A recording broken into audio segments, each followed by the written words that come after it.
구약 성경을 대표하는 이제 두 기능을 모세와 엘리야로 이렇게 대표를 하는데, 모세는 율법 기능을 대표한다면 엘리야는 선지자들의 그 기능을 대표하는 사람이죠. 그런데 오늘 말씀에는 엘리야의 영과 능력으로 요한이 보냄을 받았다. 이것을 강조하는 거예요. 자, 여기에서 이제 신약의 헬라어로 그 요한, 영문으로 잔, 그러고 뭐 존이라고, 영어, 그 옛날 그 영국식은 존이라고 그러는데, 미국 발음으로는 잔이라고 그러대. 근데 어쨌든 이제 요한이라는 사람은 이름인데, 히브리어로는 여호하난이라는 그 다른 형태가 요하난이라는 구약 구약 성경에 보면 사람 이름에 요하난 이야기가 많이 있죠.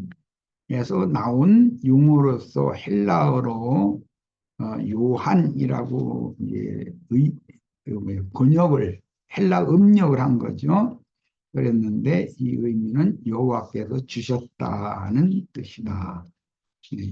그 요한을 여호와께서 주셨다는 것은 이미 우리는 누가복음의 기사를 알고 있으니까, 요한의 아버지가 사가랴죠. 그 어머니는 엘리자벳이고, 그런데 이제 늙어서 이제 단산한 지가 오래됐기 때문에 자식을 낳을 수 없는 처지였죠. 그런데 사가랴가 자기 반차에 따라서 제사장 직무를 하러 성전에 들어갔을 때 하나님이 너에게 이제 후사를 주겠다. 그런데 그 안 믿어지지가 않지요. 아내가 태가 끊어진 지가 태가 죽은 지가 옛날인데 후사를 준다 그러니까 안 믿어지고, 이제 불신하는 마음을 입 밖에 내면 안 되니까 제사장이 불신의 마음을 백성들에게 그걸로 다 발표하면 쓰겠어요. 그러니까 아주 덩어리를 만들어 말을 못하게 만들었다고 이렇게 됐어요. 그리고 실제로 난 것이 요한이에요. 이것은 부활이요 생명이신 하나님의 역사, 내가 그 두려운 일을 행한다, 새 일을 행한다 할 때 그게 그 두려운 일이란 말이에요. 가장 큰 일이 뭐죠? 죽은 자를 살리시고 없는 것을 있는 것 같이 불러서 딱 뭐가 있으라 하면 아무것도 없던 빛이 없었던 데서 빛이 있으라 하면 빛이 생기나, 이게 가장 큰 능력과 권위죠. 그것을 그런 모든 권위와 능력을 받아가지고 오신 분이 예수님인데, 그 예수님 메시아를 소개하는 사명으로 요한이 먼저 6달 앞서서 왔다는 얘기를 지금 하는 거예요. 요한은 선지자를 대표하는 사람이에요. 엘리야의 영과 능력이니까. 모세의 영과 능력을 크게 오해한 자들이 이제 유대교 지도자들이죠. 모세의 율법과 유대인의 율법은 다릅니다. 모세의 율법은 하나님이 주신 율법이에요. 그런데 그걸 유대교 지도자들이 크게 오해해가지고 유대인의 율법으로 오남용을 한 거죠. 그런데 예수님이 오셔서 모세도 온전케 하고 엘리야도 온전케 하고 예수님이 다 완전케 하셨죠. 그런 내용이에요. 자, 여호와께서 주셨다는 뜻이니, 그러니까 구약 성경에는 요하난이라고 하는 그 히브리어 발음을 헬라어 발음으로 요한이라고 음력했다. 이것은 지식적으로 성경을 읽을 때 이런 지식을 좀 어느 정도 갖추고 계셔야 돼. 그런데 요한의 부모로부터 그 동네 사람들도, 제사장 마을에서 살았겠죠. 당연히 레위인 마을에서 그 다른 제사장들도 사가랴와 엘리사벳은 애를 두지 못하고 이제 태가 끊어진다라고 다 그렇게 생각하고 있었는데, 요한이라는 아들을 갑자기 줬으니까, 그래서 여호와께서 주셨다라는 여호난이라는 그 히브리인들의 그 이름의 뜻이 이루어진 거죠. 그건 사람이 힘으로 얻은 게 아니잖아요. 여호와께서 주신 자식이지.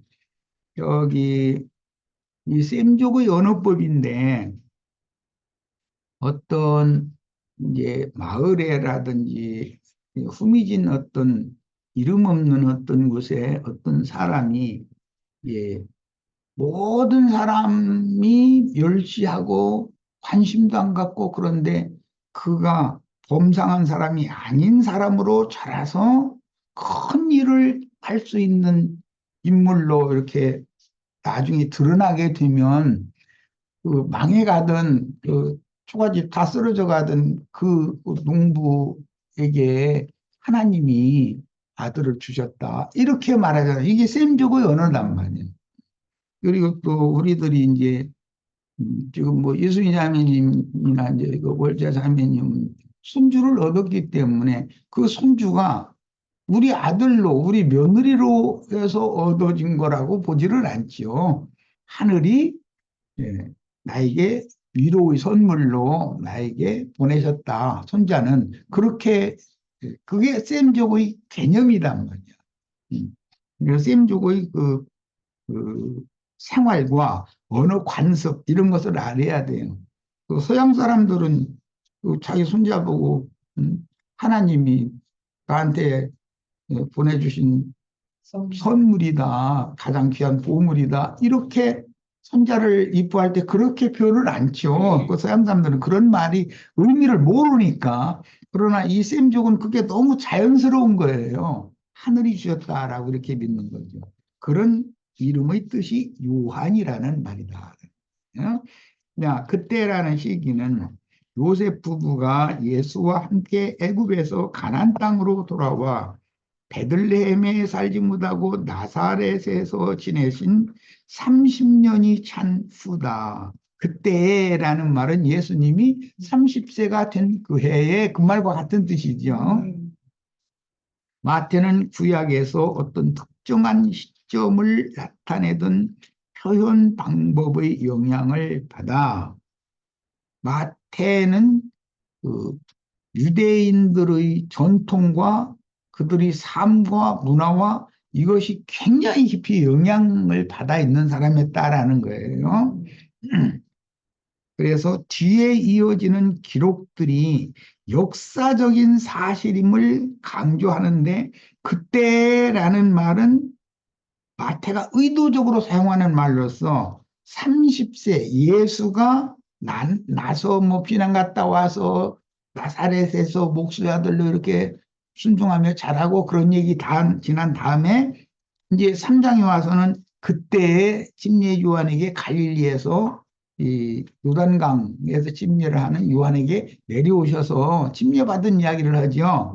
자, 이것은 쓸데없는 말이 아니다. 그때라는 것은 예수가 30세가 됐다라는 말이기 때문에 마태복음 2장과 3장 1절의 차이는 30년이라고 하는 시간 간격이 있는 거죠. 지금 이때는 티베리오 가이사 재위 15년 되던 해, 곧 침례 요한과 예수님의 나이가 30세 되던 때이며 요한은 6달 앞섰죠.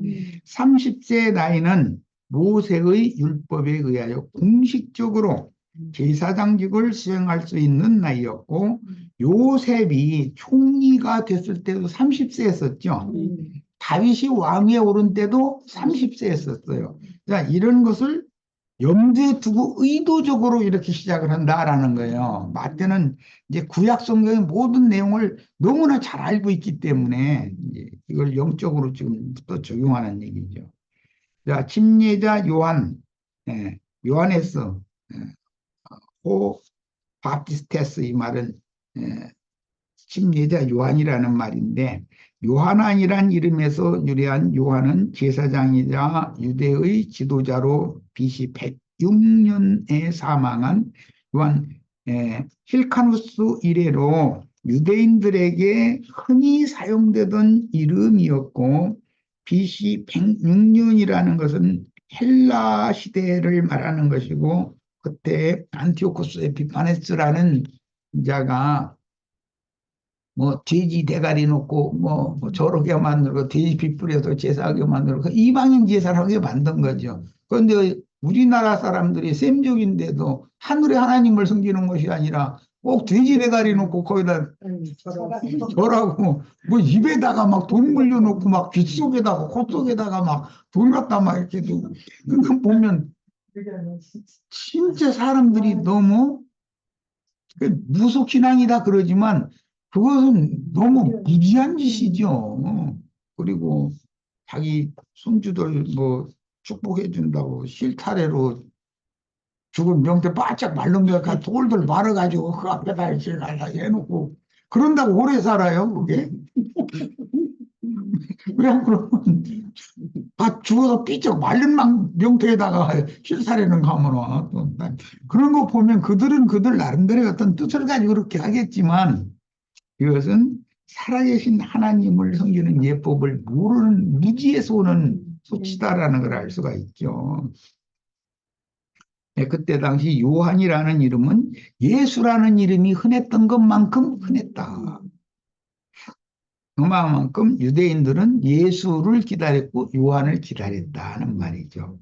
요한이라는 이름은 신약에서 4, 5명 정도 등장하는데 요한이라는 이름 앞에 침례, 네, 베티스트라는 이 용어를 사용한 것은 자주 나오는 다른 요한과 구별하기 위해서뿐만 아니라 그의 사역이 베드로의 사면을 얻게 하는 회개의 물침례 의식과 관련되기 때문에 침례 요한 이렇게 구별을 해서 부른 것이죠. 또 그의 사역을 나타내는 말이기도 하고 히브리인들의 이름에는 일반적으로 통용되는 각자의 이름과 단지 8일 만에 성전에 데리고 와서 할례를 행할 때 종교적인 목적과 종교적인 의례 때 주어지는 할례명 그리고 한 개인에게 관련된 공적 임무, 정신적, 신체적, 신분적, 도덕적 특성에 따른 그 사람의 존재와 정체성 자체를 일컫는 새 이름이 있다. 우리는 뭐 누구에게 하나님께서 새 이름을 주는 이야기를 하도 창세기에서부터 많이 이렇게 다뤄왔기 때문에 예수님도 새 이름이 있죠. 계시록에 보면 나의 새 이름을 그의 위에 기록하여 주리라 이랬잖아요. 예수님의 새 이름은 또 다른 포에서 성령을 말한단 말이에요. 성령이라는 이름으로 오시는 거니까 재림은 인자 예수로 오실 때는 예수였었고 이처럼 성경에는 새 이름이 야곱이 이스라엘이 되고 뭐 아브라함이 아브라함이 되고 사레가 사라가 되고 등등 새 이름이 굉장히 많이 기록이 되는데 이것은 이름이라고 하는 그 사람의 존재 자체와 그 정체성을 나타내는 표현이다 이런 말이에요. 이름이라는 거. 예수 이름으로 침례를 받고 구원도 예수 이름으로 받고 이런 얘기할 때는 예수라는 그분의 존재, 그분의 정체성을 의미한다. 그러니까 셈족들은 상형 문자를 사용하기 때문에 모두 그 이름 속에는 그 의미가 있죠. 요한은 하나님이 주신 자다라는 그런 의미가 있는 것처럼 다 모두 의미가 있어요. 우리 지체들도 모두 부모님이나 조부모님께서 자녀 아니면 자녀손의 이름을 이렇게 지어주실 때 어떤 의미를 한자어라는 것은 의미가 거기에 포함되기 때문에 그걸 다 그 사람들이 발음하는 억양과 좀 딱딱하거나 불편하지 않고 자연스럽게 발음이 잘 되면서도 좋은 의미를 함유하는 그런 한자어로 이름을 지어주죠. 그런데 뭐 일제 때는 뭐 애기꼬이 마이꼬이 맨 영자니 뭐 말자니 금자니 하면서 맨 그런 이름을 참 나라의 그 국민이 대대로 사용해 오던 언어를 사용하지 못하고 일본말을 강제로 쓰게 만드는 사람 이름을 그렇게 무슨 미키코 에이코 뭐 이런 식으로 지금 생각하면 얼마나 그게 수치스러운 일이에요. 그런데도 일본 사람들에 대한 그런 사과도 받아내야 되고 조선은 조선 사람들 대대로의 그 문화가 있고 문명이 있고 그런데 그게 다 말이고 글인 건데 말과 글을 강제로 사용하지 못하게 하고 저희 거를 갖다 해서 사람 이름까지도 그렇게 일본식으로 강제로 시켜 만들고 그 뭐 우리 지체들은 내가 이 얘기가 별로 잘 모르는가 아마 그 시대가 지나면 그래서 그런 것에 대한 그 뭐라 그러나 민족 정기 문화 이런 것을 지키고자 하는 이런 마음들이 흐려져 버리죠. 그러면 안 되죠. 자기 자식을 가르칠 때도 우리는 우리의 그런 민족 정신을 잘 이것은 대한민국 국민만의 정서가 있는 것이기 때문에 그 사람의 정서라는 게 심령과 마음의 표현인 건데 그걸 무시하면 안 되죠. 그래서 각 민족마다 다 그 조상 대대로 이어오는 그런 문화, 문명이라는 것이 그런 계보를 통해서 흘러가니까 우리 조상들이 수천 년 전부터 계속 이렇게 유전시켜 오던 그런 정신세계를 아주 발달할 방법은 없는 거죠. 어떤 나라가 쳐들어와도. 자, 마가복음 1장 1절로 5절. 하나님의 아들 예수 그리스도의 복음의 시작이라. 선지자 이사야의 글에 보라 내가 내 사자를 네 앞에 보내노니 여기 네는 예수님이고 내 사자는 요한이죠 지금. 그가 네 길을 준비하리라. 네 길이라는 건 예수님이 태어나고 자라고 구속을 위하여 대속물로 죽임당하시고 부활하시고 승천하였다가 재림 하시는 모든 것이 예수님의 길이죠, 그게.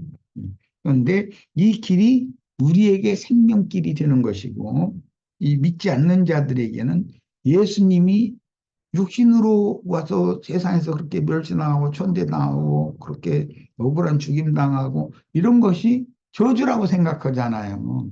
그리고 자신들이 인생길을 개척한다고 해서 세상사의 어떤 부귀영화 이런 것만 추구하는 길로 달리는데 하나님이 보일 때는 그게 집 나간 둘째 아들과 같은 하나님의 마음을 아프게 하는 짓들인 것이죠. 이런 사람들이 다 그들 미워해야 하나님도 해결될 게 없고 하나님도 이제는 그 미워했던 자식을 향해서 그좀 안타까운 마음 기다리는 마음 이런 거는 구약 성경에 보면 야곱이 그 요셉을 잃었을 때 그 마음이나 먼 훗날에 이제 다윗이 자기 압살롬이라고 하는 아들이 미운 짓을 했지만 그래도 시간이 지나니까 마음이 자꾸 압살롬을 은근히 이렇게 기다리는 그런 마음을 이제 요압이 그 왕의 그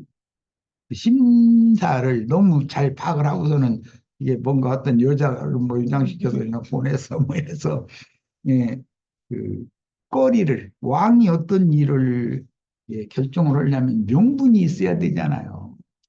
명분을 딱 주게 만들어가지고 압살롬을 돌아오게 만들고 이런 걸 보면은 이게 하나님의 마음이죠. 그런데 그 아버지를 또 배반을 했으니 이제 압살롬 같은 경우는 그건 참 뭘 상징하는 거예요?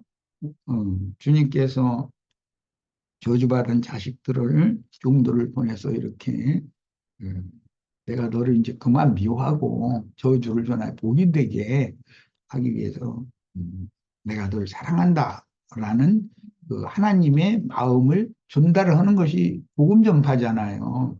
그래서 회개하고 돌이켰는데 나중에 하나님이 밥 먹여 해서 뭐 예수 잘 믿으면 뭐 돈이 생겨 뭐 직장이 생겨 뭐 일에 쌓고 이러면 그게 뭐죠?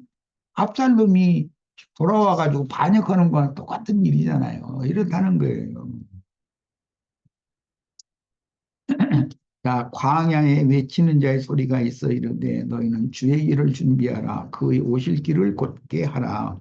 기록된 것과 같이 세리 요한이 광야에 이르러 죄들의 여기 죄라고 했는데 죄들의 범죄한 사실들 모든 것들을 사함을 받게 한다. 용서.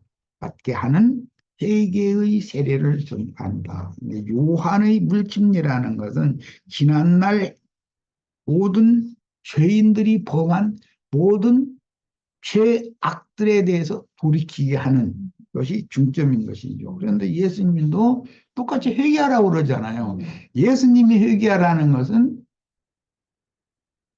그 죄인들을 내가 다시 용서하고 받아주러 왔으니까 너희는 나한테로 와라 이제 이런 거니까 내용이 다른 거죠. 그리고 계시록에서 성령께서 교회들에게 회개하라 하는 것은 구원받은 성도들이 압살롬을 다윗이 시간이 지난 다음에 받아들여 줘가지고 했더니 오히려 아비를 배반한 것처럼 발람과 니골라당의 길에 행하는 자들에게 배반자들이잖아요. 배도자들이잖아요. 이런 것을 하나님이 보실 때는 이제는 배도자인 압살롬을 다윗도 이제는 더 이상은 용서할 수 없죠. 마찬가지로 우리 주님도 무조건 오고 끝없이 용서만 하는 것은 아니다. 그분은 반드시 예, 의를 세울 때가 있다. 그러니까 예, 이런 단계를 회개의 3단계를 잘 이해하셔야 되겠어요. 그런데 이제 그 구원파는 한 번 회개하면 또 회개하면 안 된다고 이러죠. 근데 그들은 너무 이 하나님의 경륜에 대해서 이해가 없는 거예요. 한 번 구원받은 것이 확실해야 된다라는 그 면을 강조하다 보니까 너무 빗나가 버린 거지 말하자면. 온 유대 지방과 예루살렘 사람이 다 나아가 자기 죄들을 자복하고 요단강에서 그에게 세례를 받더라. 그랬어요. 이 세례라는 말은 침례라는 말로도 되지만 양면이 다 있어요. 씻는다는 면도 있고 침례라는 것은 에, 에, 물 속에다가 코로 기식하는 자를 집어 넣어버리면 숨 막혀서 죽는 거죠. 요즘에 뭐 무슨 우리나라 지금 아주 너무 뉴스를 보면 소란하고 시끄럽고 그 작년에 뭐 무슨 장마철인가 그때 어떤 그죠 뭐 해병대 대원이 이렇게 해서 그 국가를 위한 어떤 내가 작전을 하러 나간 건데 아무 준비 없이 나가지고 우리 떠밀렸다가 물 먹고 죽어버렸잖아요. 하여튼 물 먹으면 죽는 건 가라앉으니까. 그래서 이 코로 이식하는 사람이 제일 약점이 물 먹는 거죠. 그래가지고 아주 시끌시끌하더만 그 부모 마음은 어떻겠어. 아이고, 뭐 그런 일이 없어야지 무조건 오고. 그런데 하는 짓들을 보면은 나 같으면은 그냥 그 부모한테 국민들 안타까워하는 국민들한테 국가가 이걸 책임을 다하지 못했다, 우리가 잘못했다 이런 것은 그리고 정정당당히 처리하고 그래야 되는데 그걸 사적인 어떤 감정으로 그랬는지요. 난 그 내용은 자세히 모르는데 요즘 보니까 굉장히 시끄럽더만. 권력을 그렇게 오남용하면 안 되죠. 정상적으로 모든 걸 해야지. 요한의 물침례는 구약 성경의 여러 가지 결례법들을 종합적으로 실행하는 종교 의식 개념으로 실행하는 것이지만 그리스도의 침례는 믿음의 법으로 적용하는 십자가의 죽음과 장사와 부활과 승천과 재림으로서 한 면에서는 육체에 대한 심판이요 또 다른 면에서는 구속받은 영혼에게 새 생명을 부여하여 새 사람으로 다시 창조하는 양면성이 있다. 예.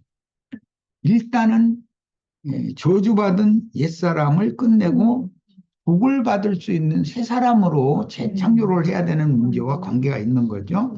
침례 사역자 요한이란 이름은 사가랴의 아들인 요한에게 위임된 하나님 나라의 직무에 관련된 직분에 따른 호칭인데 침례 요한은 율법과 선지자의 때를 종교라는 사역자요.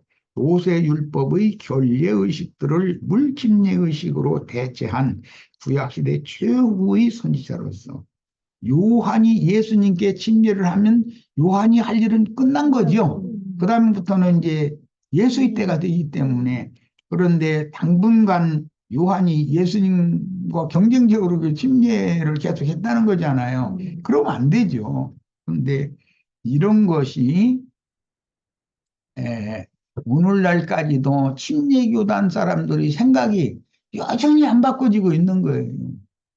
예수의 침례를 받아야지 요한의 침례를 받으라고 자꾸 그러면 안 되죠. 요한은 율법과 선지자 때의 사람이지. 저주가 계속되던 때를 종결하는 마지막 주자가 요한이라는 말인 건데, 예수님부터는 이제 저주를 전해 복이 되게 하는 새 시대가 온 건데 계속 그 저주의 예시대로 자꾸 돌리려고 그러면 안 되죠. 그런데 침례교 목사들은 이런 것을 아무리 얘기를 해도 이상하게 그들의 귀에는 이 말이 안 들리는 거 보면 그것도 참나 신기한 걸 느끼게 하죠. 요한은 예수를 침례하는 것으로서 요한의 사명은 딱 끝나는 거예요. 그러면 요한이 더 살고 싶으면 예수님의 시자로 가서 예수님의 가르침을 받아야죠. 자기 제자들 몽땅 데리고 가서. 그러면 하나님이 요한을 죽일 필요가 없죠. 그런데 예, 요한이 또 죽어야 예수님 시대로 이제 연결이 되니까 또 상황이 이렇게 된 건데. 자, 유대 광야. 구약 성경에서는 예, 이 유대 뭐 광야 이야기가 참 많이 나와요. 아브라함, 이삭, 야곱이 대대로 그 유대 광야에서 거했으니까. 그런데 아브라함, 이삭, 야곱은 유대 광야에 거했는데 그것은 소돔성 건너편에 소돔성 쪽에 있는 유단 건너편에 있는 소돔성 쪽에 물이 많은 넉넉한 그곳을 바라보 거기로 갔다는 거예요. 그런데 하나님은 유대 광야에 있는 아브라함, 이삭, 야곱에게 생수의 우물, 부엘세바라고 하는 생수의 우물을 주셔가지고 거기에서 유대 광야에서도 살아나갈 수 있게 해주셨다는 거죠. 이제 이게 비밀이죠.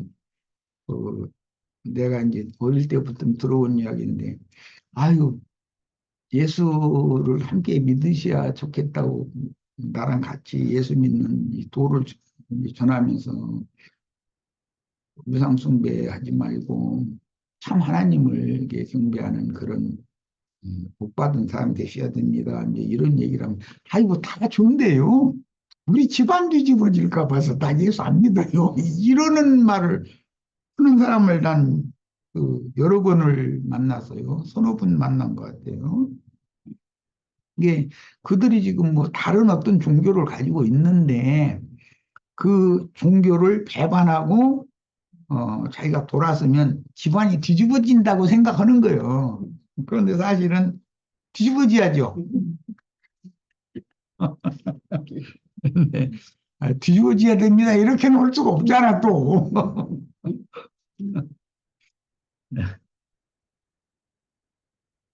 그래도 하나님의 손에서 아무리 힘들고 어려운 상황을 만나도 하나님은 그런 환경에서도 생수용물을 주시고 곡식도 주시고 우양 때도 다 주셔서 젖도 먹게 하고 고기도 먹게 하고 곡식도 먹게 하고 생수도 마시게 하고 다 하실 수 있습니다. 이렇게 말하면 말 같은 소리를 하라고 이러고 예, 땅에 어떤 복을 받을 수 있는 여건을 자꾸 생각을 하니까 복음을 안 받아들이려고 그러죠. 참 복음 전파가 쉽지가 않아요. 사람 설득한다는 게. 지리적으로 본다면 여리고 남쪽과 사해 서쪽 고원지대에 걸쳐 펼쳐진 황량한 석회암의 굴곡지대로 이루어진 네게부 광야, 구약 성경에는 네게부라고 돼 있죠. 유대 광야를. 이며 군데군데 오아시스가 있고 엔게디 근처에는 폭포도 있어서 묵초지로 이용되던 땅이다. 이런 팔레스타인의 지리에 대해서도 좀 우리가 이해를 할 필요가 있어요. 지리, 기후 이런 것. 하나님이 이것은 하나님의 팔레스타인 땅이라는 예수님의 마음을 상징하는 거기 때문에 세상에 대해서는 이렇게 거칠고 황량한 것 같아도 하나님의 도우심으로 여기서는 하나님의 백성들을 얼마든지 안전하게 보존하고 생육번성시킬 수 있는 거다라는 걸 암시하는 거잖아요. 자, 이곳은 10황무지, 마온 황무지, 전부 다 엔게디 황무지, 황무지라는 말이 많이 나오죠. 그 다음에 예루엘 광야 등으로 다양하게 불리다가 그 모든 땅이 유다 지파에 속하였기 때문에 전통에 따라서 유대 광야라고 부르게 되었던 것입니다. 아브라함, 이삭, 야곱이 거주하던 부엘세바 성읍이 있는 네게브 지역인 유대 광야에는 소수의 사람들이 집고 생활을 하며 흩어져 살았는데 예수님이 복음 사역을 사역하기 바로 직전에 그랬다는 거예요. 그것은 이제 헬라가 망하고 로마가 헬라를 헬라 지역을 로마가 군사력으로 정복을 한 다음에 팔레스타인 땅을 로마의 한 속주, 한 도로 삼아서 다스리던 때가 헤롯 왕 때죠. 그때 예수님 오셨으니까 그때 당시 그 네게부 지역의 이 황량한 어떤 어떤 황량한 곳에는 불들이 많이 있었다는 거예요. 토굴들이. 예, 거기서 흩어져 살면서 예루살렘에서 기득권을 누리는 그 헤롯 왕가나 대제사장들이나 이런 사람들을 아주 매우 비판적으로 보고 그들이 타락한 생활을 거부해 가면서 막 금식을 일삼고 또 경건한 생활을 추구하던 어떤 무리들이 그 굴 쪽에서 이렇게 살았죠. 그런데 그들을 통해서 사해 사본이라는 것이 남겨져 가지고 오늘날 신약 성경이 나오게 된 거잖아요. 그러니까 이런 것도 보면은 하나님이 하시는 행사는 참 사람으로서는 거의 상상도 할 수 없는 일이죠. 그 사해 사본 발견된 그 얘기를 신학적으로 이제 들어보면 어떤 목동이 양 한 마리가 없어져 가지고 양을 찾으러 갔는데 그냥 막 목이 타고 지친 중에서 그 토굴이 있어서 혹시 거기로 양이 들어갔나 싶어서 거기 엉뚱한데 들어가 있는 그러니까 밖에서 이렇게 돌을 집어서 던졌는데 쨍그랑 뭐 그렇게 된 소리가 났다는 거잖아요. 그래서 나중에 자기 예, 목동들한테 얘기를 해가지고 그게 알려져 가지고 거기를 이제 촛불 들고 가서 보니까 이 두루마리 성경 사본이 거기에 있었다는 거잖아요. 이런 걸 보면은 그런 곳에서 경건을 추구하며 이제 그것 보고 극단적인 경건주의자들이다 그래서 SNF파라고 그러는데 그 침례자 요한도 거기에서 사는 무리 중에 섞여 있었기 때문에 침례자 요한도 극단적인 경건주의자와 방불한 사람이었죠. 그래서 그 요한의 무릎을 약대의 무릎과 같다 그러고 오죽하면 우리 스승 그 요한은 금식도 하고 이러는데 너희 그 이제 제자들의 스승들은 금식도 않고 말이고 먹기를 삼하고 포도주를 즐기고 이제 이렇게 비방도 듣고 그랬죠. 그런 걸 보면 요한이라는 사람도 율법의 그 오남용 하는 아버지부터 율법 제사장인데 오남용 하는 사람들에 대해서 매우 배타적인 그런 신앙관을 가지고 있는 사람이었었다라는 걸 알 수가 있습니다. 자, 오늘은 여기까지 하도록 합니다.